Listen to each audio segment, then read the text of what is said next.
अस्सलाम वालेकुम dear students. मेरी नेक्स्ट वीडियो में आपका वेलकम है। इस वीडियो के अंदर हम अपने यूनिट नंबर 5 ग्रेविटेशन से रिलेटेड एक्सरसाइज के में मौजूद एमसीक्यूज़ को डिस्कस करेंगे। ओके स्टूडेंट्स, स्टार्ट करते हैं। हमारे पास फर्स्ट एमसीक्यू जो कि इस एक्सरसाइज से रिलेटेड है, कह रहा है कि earth gravitational force of attraction vanishes at, कि आपके पास अर्थ की जो ग्रेविटेशनल फोर्स है वो कहाँ पर जाकर आपके पास ख़त्म हो जाती है। मीन टू से कि आपके पास फोर्स जो है वो किस पॉइंट पे जाकर आपके पास ज़ीरो हो जाएगी। हमने ये यहाँ पे कैलकुलेशंस करनी है। हमारे पास कुछ ऑप्शन जो है वो गिवन है, वो है आपके हमारे पास option A is 6400 kilometre, option B is infinity, option D C is 42,300 kilometre and option D is 1000 kilometre. तो देखते हैं कि ज़रा हमारे पास इक्वेशन के थ्रू सोल्व करके कि हमारे पास फोर्स जो है अगर ज़ीरो हो तो वो किस पॉइंट पर जाके ज़ीरो होगी। आपके सामने एक इक्वेशन लिखी गई है जो कि लॉ ऑफ ग्रेविटेशन की है, जिसके अंदर हमारे पास जो है फोर्स ऑफ ग्रेविटेशन को कैलकुलेट करवाया जा रहा है। हमारे पास एमसीक्यू के अंदर जो स्टेटमेंट गिवन थी कि हमारे पास जो फोर्स है वो ज़ीरो कब हो जाती है, मीन टू से कि आपके पास वैनिश कब कर जाती है, तो वो फोर्स जो है वो ज़ीरो है। तो हम यहाँ से हाइट हमने कैलकुलेट करनी कि किस पॉइंट पर जाके आपके पास जो है वो ग्रेविटी के अगेंस्ट आपके पास जो फोर्स है वो ख़त्म हो जाएगी। यहाँ पर आपके पास मैसेज जो है हम सिंपल M1 M2 लिए हैं। अब क्योंकि अर्थ की बात की जाए तो हम यहाँ पे से कैपिटल M भी लिख सकते हैं। ओके, तो ज़रा इस इक्वेशन को हम सोल्व करते हैं। तो यहाँ से अगर हम डी के निकालें तो आपके पास डिवाइड है, वहाँ पर जाके मल्टीप्लाई हो जाएगा। फोर्स जो है वो मल्टीप्लाई हो रही है, यहाँ पर आके आपके पास डिवाइड हो जाती है। तो फोर्स, चूँकि अब देखें आपके पास फोर्स जो है वो ज़ीरो है, फोर्स जो है क्या वो है ज़ीरो है। तो अगर आप यहाँ पर फोर्स की वैल्यू पुट करते हैं ज़ीरो, ऊपर अब चाहे कोई भी वैल्यू क्यों ना आ जाए, अगर उसे ज़ीरो पर डिवाइड करेंगे तो हमारे पास आंसर क्या आएगा, इन्फिनिटी। सो हमारे पास डी की वैल्यू भी इन्फिनिटी ही आएगी। ओके, तो हमारे पास जो ऑप्शन राइट ऑप्शन है वो हमारे पास infinity. So the right option is option B, which is infinity. Let's move to the second MCQs. कह रहा है कि the value of the G increases with the, कि G की जो वैल्यू अब हमारे पास जो ग्रेविटेशनल एक्सेलेरेशन है उसकी वैल्यू जो है वो इंक्रीज कैसे करेगी। चार सिचुएशंस हमारे पास गिवन है, वन बाय वन इसको डिस्कस करते हैं। पहले सिचुएशन जो है वो कह रहा है increase in the mass of the body, कि हमारे पास मास ऑफ द बॉडी जो है वो इंक्रीज किया जाए। Okay, second option increase in altitude, के हाइट ज़्यादा की जाए। ये ऑप्शन जो है ये तो हम किसी भी सूरत इससे एग्री नहीं करेंगे। इसकी वजह यह है कि जैसे जैसे आप ज़मीन से दूर चले जाते हैं, जैसे जैसे आपका जो डिस्टेंस है वो अर्थ से इंक्रीज़ करता जाता है, मीन टू से कि आपका आल्टीट्यूड जो है वो ज़्यादा किया जा रहा है। इट मीन्स कि आपके पास ग्रेविटी जो है वो क्या हो रही है, कम हो रही है।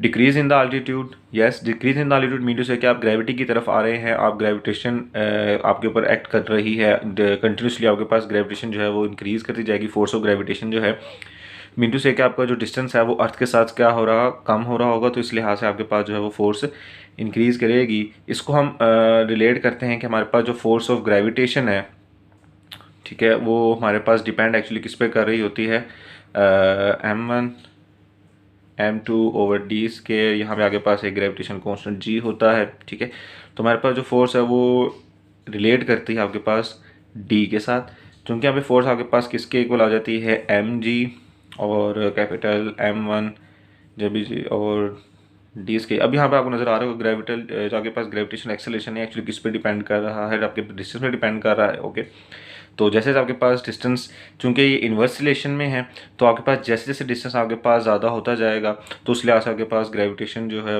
ग्रेविटेशन एक्सेलरेशन जो होगा वो क्या चला जाएगा, कम होता चला जाएगा। सो अगर आप एल्टीट्यूड कम करेंगे, डिक्रीज इन द एल्टीट्यूड, तो इट मीन्स कि आपके पास ग्रेविटेशन एक्सेलरेशन इंक्रीज कर रहा है। So the option C is the right option. हमारे पास जो थर्ड एमसीक्यूज गिवन है वो कह रहा है कि the value of the g at the height 1 earth radius above the surface of the earth is, वो कह रहा है कि जितना अर्थ का रेडियस है उस उतने ही रेडियस के डिस्टेंस पे अगर आप ज़मीन से दूर चले जाते हैं तो वहाँ पर आपके पास जो जी की वैल्यू है वो कितनी हो जाएगी, वो 2 टाइम्स ऑफ द जी हो जाएगी, हाफ ऑफ द जी हो जाएगी, 1/3 ऑफ द जी और 1/4 ऑफ द जी। ये भी हम इसको कैलकुलेट करके देखते हैं कि हमारे पास एक्चुअली आंसर क्या आता है अगर हम अर्थ के रेडियस के बराबर अगर हम अर्थ से दूर चले जाएं। ओके स्टूडेंट्स, आपके सामने एक क्वेश्चन लिखी गई है। इसके अंदर हमारे पास जो ग्रेविटेशनल एक्सेलरेशन डिस्कस किया जा रहा है ये एक्चुअली एच हाइट पर है कि अगर आप किसी भी एच हाइट पर चले जाए तो वहाँ पर हम इसी क्वेश्चन की मदद से वहाँ पर ग्रेविटेशनल एक्सेलरेशन को कैलकुलेट कर सकते हैं कि हमारे पास जी एच और यहाँ पे आर एच का फैक्टर है।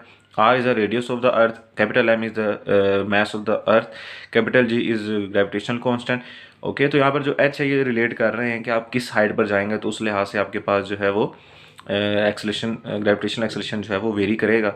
तो हमारे पास जो सिचुएशन गिवन है वो कह रहा है कि आपके पास जो रेडियस है वो हाइट जो है वो कितनी हो गई है, एक्चुअली रेडियस की इक्वल हो गई है कि आप ज़मीन से उतना ही दूर चलेंगे जितना अर्थ का एक्चुअल में रेडियस है। ओके, तो इस इक्वेशन के अंदर हम इसकी वैल्यूज़ पुट करते हैं। तो G H capital M over R plus R square, capital G capital M over ये बन जाएगा आपके पास 2r इसका होल स्केयर। इसका होल स्केयर ओपन कर लेंगे तो आपके पास capital G capital M over 4r square आ जाता है। ओके, अब ये एक जो फार्मूला जो कि आपको नज़र आ रहा है कि G capital M over R square, ये एक्चुअली आपके पास है ग्रेविटेशनल एक्सेलरेशन। ठीक है, ये आपकी बुक के ऊपर भी गिवन ही है। आपके पास मास ऑफ द अर्थ वाला टॉपिक है, उसके अंदर से हमने ये वाली इक्वेशन डेरिवेट की है और आपके पास एज ए रिज़ल्ट जो आपके पास वैल्यू बच जाती है, अगर हम यहाँ से 1/4 को सेपरेट कर लें capital G capital M over R square, तो इस वैल्यू की जगह हम ग्रेविटेशनल एक्सेलरेशन पुट कर सकते हैं।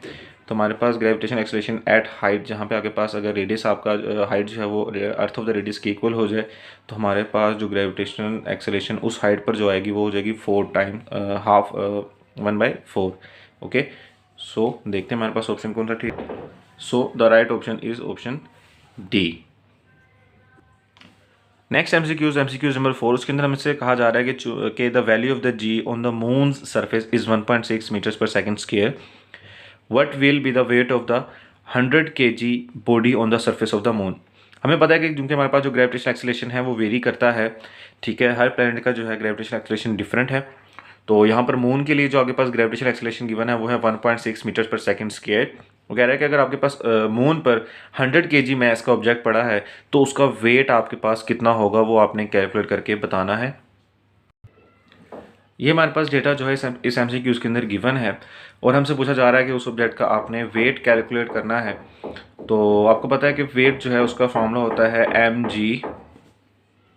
ओके, जब इस इक्वेशन के अंदर हमारे पास ये वैल्यूज पुट की जाती हैं कि हमारे पास जो मैस है वो आपके पास 100 kg गिवन है और आगे पास जो g की वैल्यू है वो 1.6 है, तो आगे पास जो वेट कैलकुलेट होकर आता है वो आगे पास आता है 160 न्यूटन। ठीक है, क्योंकि आपके पास वेट जो है उसका यूनिट क्या होता है आपके पास newton. So option B 160 newton is our right option. Next MCQs की तरफ चलते हैं। एमसीक्यूज नंबर 5, वो कह रहे हैं the altitude of geostationary orbits in which communication satellites are launched above the surface of the earth is. कह रहे हैं आपके पास वो ऑर्बिट्स जिसके अंदर हमारे पास जियो स्टेशनरी सैटेलाइट्स लॉन्च की जाती हैं जो कि कम्युनिकेशन के तौर पे यूज़ की जाती हैं, उनकी अर्थ से जो है वो हाइट कितनी है। ये आपके पास है ऑप्शन नंबर डी 42,300 किलोमीटर। ये हमारे बुक के टॉपिक के अंदर भी डिस्कस किया गया है। उसके बाद हमारे पास नेक्स्ट जो लास्ट एमसीक्यूज है इस चैप्टर का, कह रहा है कि the orbital speed of a low orbit satellite, इसके हमारे पास ऑर्बिटल स्पीड उस सैटेलाइट की जो कि ज़मीन से बहुत ज़्यादा करीब है, ठीक है, जिसका ऑर्बिट जो है वो सबसे लो है, तो वहाँ पर मौजूद हमारे पास जो सैटेलाइट है उसकी स्पीड कितनी है। तो ये आपके पास बुक इस चैप्टर के सबसे लास्ट लाइन में लिखा हुआ है satellite revolving around very close to the earth has speed we know nearly 8 kilometres per second और 29,000 kilometre per our.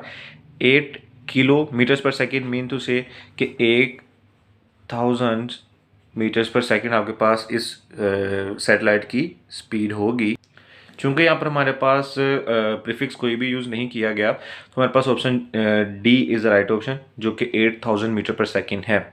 I hope so इस चैप्टर के एमसीक्यूज़ आपको क्लियर हो चुके होंगे। अगर किसी एमसीक्यूज़ में आपको इशू है तो काइंडली आप कमेंट करके मुझसे लाजमी पूछें और मेरी वीडियो को अप्रिशिएट करें।